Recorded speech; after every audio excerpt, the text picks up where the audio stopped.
No worries, dude. Thanks for taking the time to join me. Yeah, no problem. I've been excited since we decided on a date and a time to actually meet you. I know we've known each other and watched each other's stuff. You're always our biggest fan, liking stuff on the social media and all that. So I appreciate it. I'm glad to be on with you. So, appreciate the support. So before we jump in, just kind of overview of what I have in mind for you. So I want to start with kind of, get you to introduce yourself, of course, but then I want to start with asking you about your player journey. So going back to when you were playing basketball, like what was it like going through, middle school, high school, that kind of thing. And then we'll kind of pivot toward your journey as a coach, like how you got into coaching, and then, talk about your current situation, and then I'll really get into it, which is my main point of this conversation. Why I wanted to talk to you is as a ninth grade coach, what are you looking for from these incoming freshmen? And, what kind of problems do you see where they're not prepared? And, just kind of as if you were speaking to ninth graders right now, like what is it that they should be working on? What should they be thinking about? That kind of stuff. yeah, absolutely. All right, cool. So let's start with an introduction for you. Okay. My name is Zach Chamblee. I've been coaching basketball for about, this is going to be my 15th year, involved in youth basketball up to now high school. I got into coaching at a young age, at the age of 18. Um, I like I said, I was an assistant freshman boys basketball coach at Marshwood for 3 years, and got involved in the youth program at a young age. Coaching fourth grade, third and fourth grade rec and travel as an assistant coach and as a head coach for rec basketball. Um, and then I just moved up from there. Got into still coaching, involved in the travel program, and then coached at Somersworth as an assistant freshman boys basketball coach for a year. Okay. And then just I built from there. So then I got into coaching. Um, I got into coaching, then into back into Marshwood as a started off as an assistant middle school coach for seventh grade boys, and then got a head coaching job. I coached 4 years at Marshwood as the middle school eighth grade boys basketball coach at Marshwood, Okay. Nice. and then got hired last year as the first team boys coach at Noble. So Great. It's a good journey. it is. Not too much different than my own, actually. Started right at age 18 and did the middle school thing for a long time and did a little bit of high school, but I always came back to the middle school age group. Like my favorite, I call it bridging the gap from seventh grade to ninth grade is like where the most enjoyable coaching can be done, in my opinion, where they're hungry and ready to learn and they can make a lot. Absolutely. I think that's where it starts from. And it's also no joke, it's kind of chaotic a little bit, but you know what? It's also a blessing as well, coaching those, Yeah, middle school kids and just try to help them develop the whole aspect of the game of basketball. absolutely. There's so much to learn at that age. It's a lot of fun. Cool. So then let's take a travel back in time and tell me what it was like for you growing up as a player. Like, where did you play? Where did you grow up? I don't even know that backstory. So I actually grew up in South Berwick. I Okay. went to Marshwood. I started playing basketball at a young age. I really got into the game, went to basketball camps, probably started like second grade, and then, of course, played all through the youth boys basketball program at Marshwood. Nice. Okay. Um, So you're I tried out for, the homegrown coach there. You were coaching at your alma mater all that time. That's pretty cool. yeah, All right. wasn't the original. Just it came to that happen. I didn't really think about coaching until I would probably get it when I got into high school. Actually, to tell Yeah. you the truth. But yeah, went through the ranks at youth boys basketball at Marshwood. Um, Tried out for my middle school teams. Unfortunately, just didn't make it. But Okay. it was a blessing though, because I got to be part of the middle school team as a player manager. Okay. So I got to participate in practices and all the drills and stuff. And it was awesome. It was a great learning experience from doing that. Cool. And And then played high. I played my. I missed my freshman year because I had foot surgery, unfortunately. So I didn't okay. get to play my freshman year, All but right. I got to play my sophomore year on first team, which they call it now, which is the freshman team. Yeah. And then I played JV as a junior. Okay. So I didn't go out my senior year, so I decided that's when I really started, like, I wanted to get involved in youth basketball and start coaching. Yeah. So I asked the freshman coach at the time if I could help out and be an assistant coach. Okay. And he said, yeah, absolutely. He just kind of told me the head thing is you got to understand it's a whole different thing when you're coaching kids in the Yeah. same school as you. Sure. So it's going to be hard to get their respect and everything like that. But he told me straight out, and I tell you what, it was a learning experience for me doing that. Yeah. No, that's great. That's kind of a unique path though. So you played in your younger years. You didn't make your middle school team. You were managing, but then I guess you missed your freshman year as well. So it was like 3 years where you weren't on the official teams, right? You were a manager, you were in the program, you had foot surgery, but then you came back and made the team as a sophomore and played as a junior. So just that alone, like we already got the value of the podcast because every seventh, eighth, ninth grader out there that has missed a team and thinks their life is over, like you are an example of hope that you can come back and work and improve and, come back into the program later on. So I think that's Yeah, absolutely. And I think the biggest thing is, and I wish kids would understand this, and it's hard sometimes, they want to be the star player. They yeah, want to be that guy to get all the minutes or whatever. But sometimes it's okay that you find your role and just being part of a team and being a great teammate and everything like that. I think that's a huge thing that I think, yeah, especially middle school kids, can learn at a young age and develop that. yeah. No, there's a lot of ways to provide value to a team, and scoring is only one of many. So. Yes, absolutely. Oh, that's cool. So what would you say was your like I like to call it a wedge skill when I'm talking to players and parents. Like what was the skill that like got you back on the team? You're thinking about that sophomore year, you know, it's pretty hard in my experience, my opinion at least, to be a sophomore that's not been in the program and try to work your way back in and like prove to coaches that you can be an asset to their team. So what do you think that was for you that like got your foot in the door again? I think my biggest thing is I was a team player. I think that was the number one thing that I Yeah. would do whatever the coach would want me to do to find my way to get on the floor, whatever it was, even if it Yeah. was playing help side defense, setting good away screens.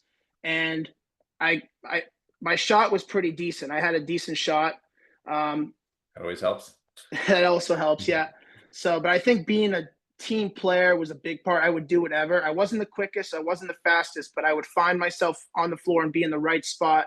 Yeah. And I was coachable. I think that's a huge thing. Right. So I think coaches respected that and gave me a chance to show what I had. Yeah, that's awesome. I think that that mentality alone, like do whatever's necessary, whatever the coach needs, is like just get on the floor somehow, and then everything else starts to open up for you. Yeah, absolutely. That's pretty awesome. Okay. So now pivoting, you've had more experience than I expected, actually, not knowing your whole background. Like you actually have done a lot of coaching from age 18. So you said 15 years. I've also just not it's not coaching involved, but I've also was a board official for the state of Maine refereeing. I Oh, got into cool. that. Yeah. Yeah, That adds I to your did that for resume. 5 years, and that, I tell you what, I recommend a lot of young coaches to get into that because you just Yeah. learn. It's not just about the X's and O's. You learn the whole aspect of the rules of the game of basketball. Yeah, I think that's huge. It's a big asset. So it adds to your street credit when you're telling kids, that's a travel, that's not. It's like I did the certification by the referee book. Yeah. No, that's cool. So what's been your favorite age group to coach across the different ones that you've been involved with? Oh, that's. I mean, I would say my favorite age group is I really enjoyed coaching sixth grade basketball. Okay. I really did. I really enjoyed that because that's again, you're developing kids. You're developing, getting ready for that middle school level, and Right. you're just trying to teach them different things of what you're going to expect. Hey, this is what the middle school coach is going to be looking for. Just I'm going to give you Yeah. this little bit of knowledge, and this what I'm going to teach you, what you're going to see coming up for the next year. Yeah. So I would No, think sixth preparation. grade basketball was an enjoyment for me, but also I love what I'm doing right now. I love Yeah. coaching in general. I just love everything about it. So Right. Yeah, that's what keeps us going. Like no matter where we're coaching. Same approach, I guess. The whatever's necessary, like coach whatever level because it's fun no matter what. yeah, because my goal is I want to develop kids. I want to help them get better, and hopefully I can, Yeah. be a good role model to them. Yeah. So let's see. You were at the Marshwood level, you said 4 years at the eighth grade. So you got to see kind of the same as you just described, sixth grade going to middle school. You got to see all those eighth grade preparing them for high school. Yeah. And now you're at the high school kind of looking backwards, so to speak, at those guys coming toward you. So this is perfect. What I've been trying to capture for our rising eighth graders is really the audience I'm trying to talk to this year about how can you get better prepared for high school basketball in advance? Because I find a lot of players like don't talk to their high school coaching staff at all, might not even get involved in the summer, and it's like they show up for tryouts in November is like I'm fresh meat. I've never even talked to these guys and don't know anything about their philosophy, and I'm trying to make a team, and they're not setting themselves up for success very And well. I think that's the biggest thing is that, like, we will talk about more into it, is they really, in my opinion, going into your ninth grade year, find a way to get into summer basketball as you can. Yeah, I know other kids do other sports, but find a way to get into summer basketball, meet the high school coaches, get into camps, yeah, get into those open gyms, like really good open gym basketball. I think I'm yeah, not talking about just playing pickup and anywhere, but like really good right. open gym basketball that you're going to play against other kids, might be a year older, maybe 2 years older. Yeah. So No, I think one of the best things that programs do offer is that open gym environment where it's everybody from the seniors to the freshmen around the court mixing it up and like, getting the new guys up to speed before the coaches ever say a word. They're getting to know the players and the style of play and all that. So, what's been your approach so far? I guess how long have you been at Noble? I haven't actually captured that. You just finished no, your I fifth just got season? hired. Okay. I got hired last year. So Okay. this past year was my first year. Actually, Yeah. this is my first year coaching first team boys at Noble. Okay. Yeah. So what's been your approach so far? Like based on your past experience, how have you been applying that to make the first team really go for Noble? I think the biggest thing is I try to keep everything simple. I'm a simple-minded coach. Try to simplify it for them to try to teach them how to play the game. Like, it's not about just X's and O's, running this offense, running this. Teach them how to play the game of basketball. Like, where are you supposed to be on the floor? Where's when to set the correct screen, and be in the right spot on offense, and then defensively try to teach them the correct way to play proper defense, whatever it is you're running, man or zone, and just give the kids a heads up, like, hey, you guys, this is where it starts from. Yeah. This is where it starts. If you want to reach this next level, this is where it starts, and you need to build up from that. Hmm. No, that's great. What do you think is the most underrated skill that freshmen can have coming in that most of them don't have? To be honest, I think dribbling. I think Okay. ball handling skills, I think, is the biggest thing. Hmm. Just because I feel like when you're at middle school, and I'm not against, everything about middle school basketball, but it's a kid can dribble with his right hand possibly against a team and go full court and just go easily, just go by them. Right. Maybe not everybody, but a lot of eighth graders, just middle school basketball, they can just do that. Yeah. But in high school, it's a different thing. You got to be able to be comfortable, I believe, comfortable dribbling the basketball. Yeah. It doesn't mean have a fancy bag, but being comfortable, like when the press is coming at you, when to go by your guy and be comfortable to use your other weak hand. I Hmm. think that's the biggest skill set that ninth graders coming in need to get better with their ball handling and being comfortable dribbling the basketball. I think that's the first one. Yeah. No, that's good. What else would you put on that list? Like maybe it's 3 to 5 things. Like if you're watching tryouts at the freshman level, like what are you looking for that says like check, check, check, this guy is like ready to go? I would say again, confident in shooting the basketball. And that means being not afraid to shoot the basketball and being ready to have the confidence. So when you catch the ball, you're not afraid to shoot the ball if you're open. Okay. And I think a lot of ninth graders, they're just not ready to shoot the basketball. They're not confident that I'm afraid I'm going to miss the shot and everything like that. Yeah. And it's more of confidence for me. I don't, it's not about you making the shot or you shooting, being the ball hog and catching the ball every time and trying to score every time. It's confidence is when you catch the basketball that I got confidence that I can shoot the ball and I'm open and Yeah. being ready to do that. Hmm. So No. that's a number two right there. I think ninth Yeah. graders have to have that kind of confidence. Okay. If you have a third one top of mind, I want to come back to the shooting thing in a second. Go ahead. Um, I would say the third thing is being able to defend. I Okay. think that's a huge thing. And like a lot of middle school teams, I should say some middle school teams run a lot of zone, Yeah. I've noticed, and they're not teaching how to play proper man to man defense. Right. So you kind of have to like kind of fix that, like where you're supposed to be on help side, where you're supposed to be in deny or gap, and how Yeah. you're supposed to play your man straight up. And I Right. think some ninth graders are not sure, especially playing, I think, deny or help. They're facing the guy with the ball, and they're not looking at, oh, the guy in the corner is open. He can cut backdoor cut for a layup. Right. Right. I'd agree. I think that's kind of becoming more and more recognized. I think that whether it's the middle school team or playing AU, whatever it is like we're so poor at shooting in the middle school level that zone really works. And so it's almost a unavoidable temptation for coaches to play zone because it works so well. It's like we pack it in, make teams that aren't good at shooting, shoot outside shots, and we rebound. And but it really does kind of cripple players. Like I've heard that for years. I'm kind of close with Matt Fennessy at Dover High School, and he pointed that out, a couple of years ago. Like kids are coming in and have no clue what man-to-man defense should look like, and they're getting smoked all the time. And it's like, there's nothing worse for a varsity coach, I guess, especially, than to think of freshman year as like starting from zero, right? Yeah. And that's the job you have cut out for you as that first team coach is like building from 0 to 1 so that they have something that they can apply, going forward. But yeah, I don't know. What do you think is the solution to that? Just kind of big picture. Like, how did you approach it maybe in middle school or the youth program to try to get them more comfortable with playing some man-to-man, even if that meant losing some games at first? I think you emphasize it in practice. I think that's the biggest thing is you get into practice and saying you try not to run a zone defense Yeah, at middle school level. You try to teach them how to play man-to-man defense and be able to learn how to guard properly.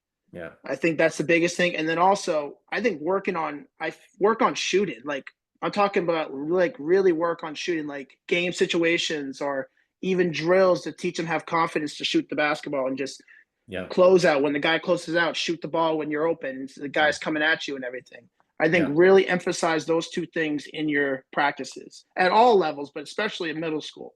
yeah. No, I think that's really true. Getting comfortable with shots. How do you think about shot selection? Like that's probably been my pet peeve of all time when I coach middle school is like, there's the players that are hesitant, it's usually the higher intelligent, more conscientious players like I don't want to hurt my team by taking a bad shot, so I might never shoot. And then there's the kid that's just like blah, whatever, it touches my hands, I'm throwing it up and like I don't have a thought in the world about whether my shot is a good shot or not. So, how have you approached shot selection or guiding players on that? I think it's when the biggest thing is read your defender where they're giving you. I think that's a huge thing.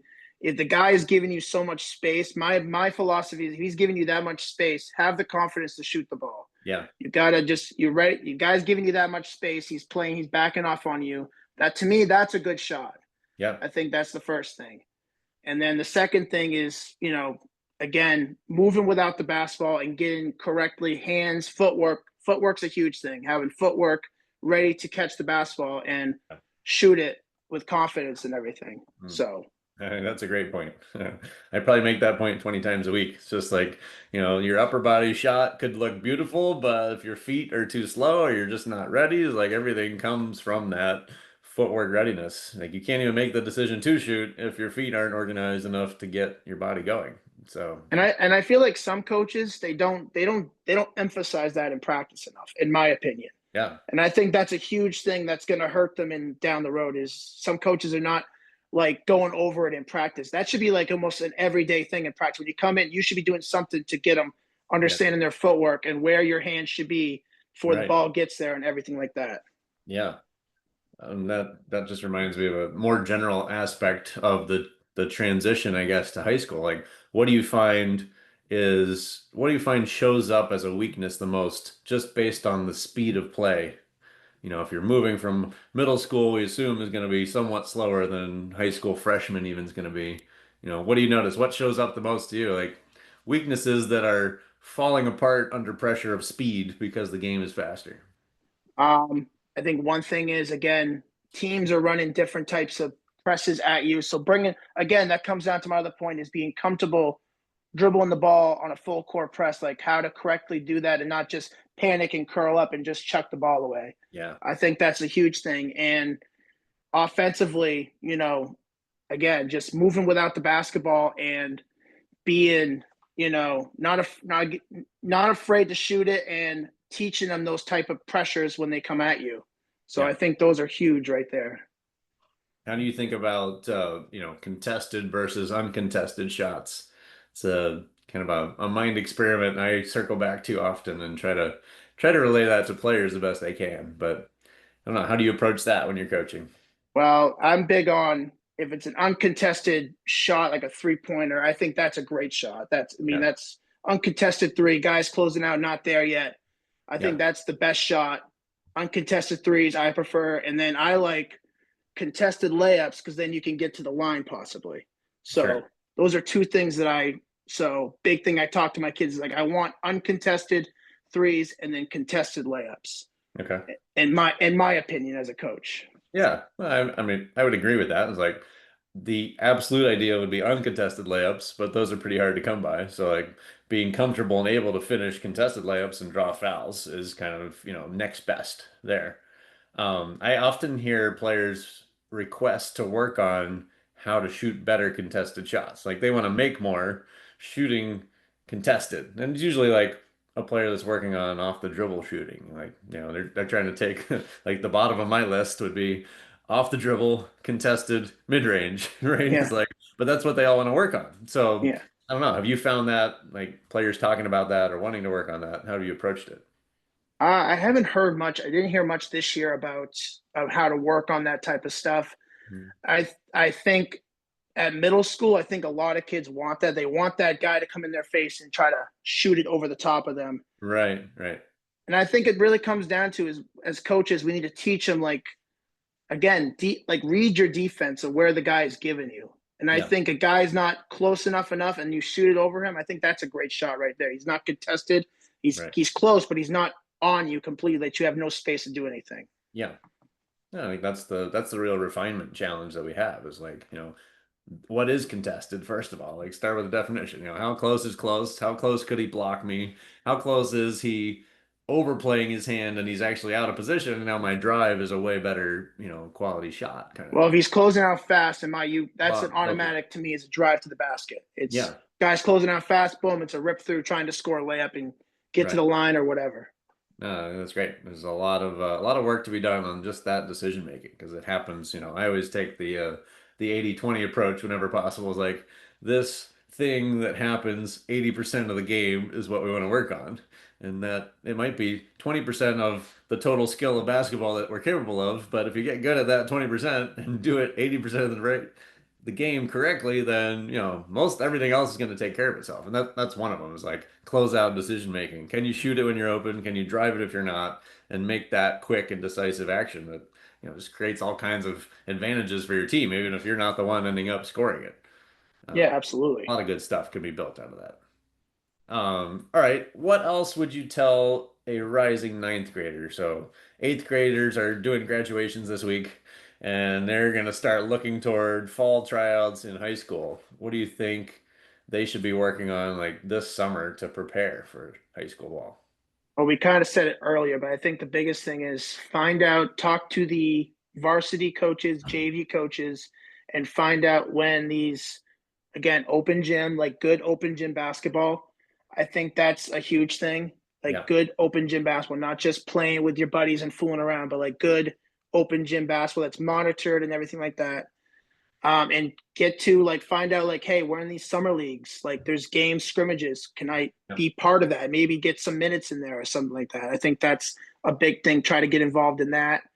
And then just again, I'm a big believer in trying to get in the weight room, not mm, be like over crazy with the weight room, like mix it up with legs to arms and everything like that. And yeah, then just also work on your stuff. Like work on your I tell kids all the time, it's great that you come to practices, it's great that you come to the games, but if you want to get better, you got to work on your craft by yourself or find somebody that you can work with and get better doing that. I think that's the biggest thing that I see a lot of yeah. ninth graders that come in and you can tell right off the bat that they did not work on their craft like at all. And you Sure. could tell it's a struggle for them. So I think Yeah, that's the biggest thing is I know they have other sports and other stuff going on, but find a way to get into the gym or find a way to get somewhere and get better at working on your craft on dribbling, shooting, Yeah. footwork, all that stuff. Yeah, I'm a big fan of the buddy system. Like, just find that one friend that's willing to sweat it out all summer. Like, just play one-on-one till you drop every day in the driveway. Like, you're gonna get more out of that than really anything you could do. Walking around. I call it shooting from the flower bed to the garage. Like, shoot it up, watch it roll across the driveway, go pick it up, shoot it from wherever it landed, and like that's what most people think of as practice, And I and also think that doesn't ninth show grade, up I know very it's well. sometimes hard because they don't have older friends or whatever, but trying Yeah, to play with older kids, yeah, I believe that helps them a lot just because you might not be dominant in that scrimmage or whatever, but you're going to build some toughness. You're going to build right. like, oh, this is a whole different level than middle school basketball. Yeah. No, I think that's a great point. All right, last question I like to ask. What's your best advice to parents, which is most of our audience that's going to be listening to this? How would you advise parents to kind of help guide their player toward what they need for high school? I think the biggest thing is encourage them to like I said, find a way to talk to the varsity coaches and whatever, and just encourage them like, hey, give them that responsibility. Hey, email the coach, talk to them, Yeah, what can I do to get better? How can I get into these summer leagues or whatever? And I think parents backing them up and believing in them that they can, work on their game and find a way to get better and reach that potential. I think that's a huge thing. cool.